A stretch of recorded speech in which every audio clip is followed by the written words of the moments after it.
Hello everybody, you join me in Vietnam. This is Ha Long Bay, you may have heard of it. And there's a reason why I'm doing this video here. I've been meaning to do it for a little while. It's going to be on hard and soft engineering as requested by Sebo, and I'm sure many others of you. Now I know you've had assessments recently, I believe, and you've got a lot of homework coming up and stuff, so it's all about practice, remember that. Practice your 9 markers, your 6 markers, the 1 markers, 2 markers, 3 markers, 4 markers, all worth practicing and giving your time towards.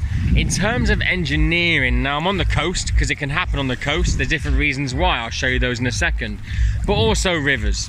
So it's good to revise the concept because it applies to 2 different elements. You're basically revising one thing and it covers 2 bases.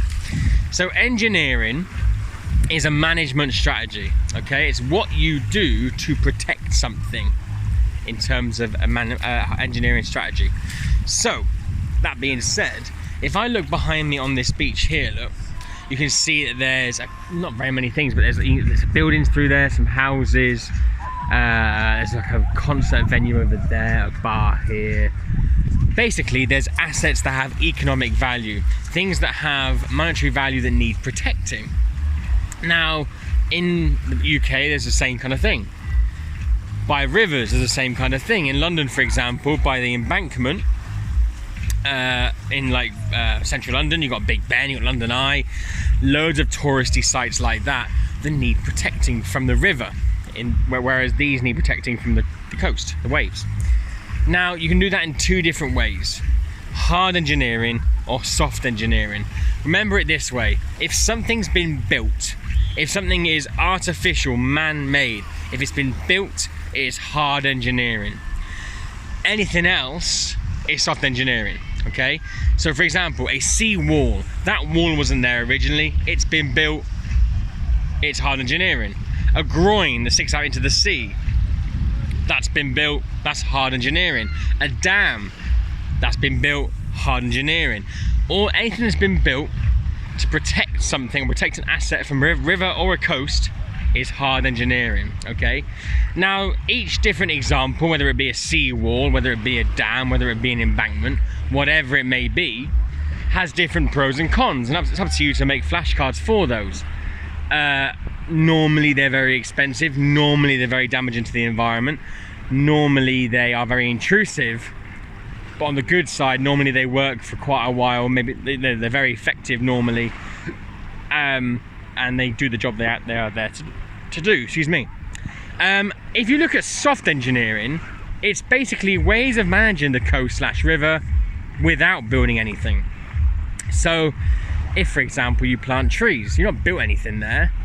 Afforestation, planting trees absorbs water, makes the land more permeable. That's soft engineering.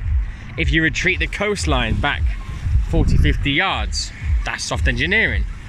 If you want to do something less intrusive, it's soft engineering.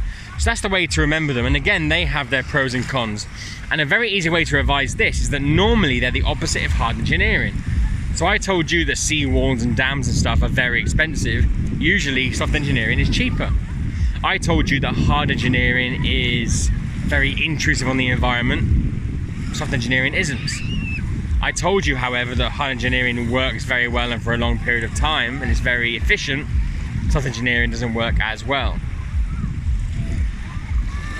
So there's different pros and cons. Now obviously a government, a council, a local area like Banbury for example, or the coastline will decide what to do depending on a number of factors. If there's not much land here to protect, you might not want to build a seawall. You might not need to build a seawall. You might just prefer to plant some mangroves, plant some trees, as you can see here. However, if you're in the central London and that river flooding costs millions and billions of pounds because of the land surrounding it being very important for the government, being very important for tourism, then it is probably worth spending the millions of pounds to build a seawall, an embankment, sorry, or in the case of a coast, a seawall, to do that. So I would make a flashcard. I mean, to be fair, for engineering, what I would do is I'd make a table. So I'd have the different types, pros, cons. And you can do one for rivers and one for coasts. hard engineering, soft engineering, what they are, what they're called, and then yeah, if you know, I would say, if you know 2 types of hard engineering for coasts, 2 soft engineering, and then 2 hard for rivers and 2 soft for rivers, pros and the cons for each, you're laughing. A 6 marker, 9 marker, you're covered there, all right? 2 positives, 2 negatives, and 2 different types. Cool? Right, I do miss you all. I hope you're all going very well. Any questions, please let me know. I'll see you soon. In a bit.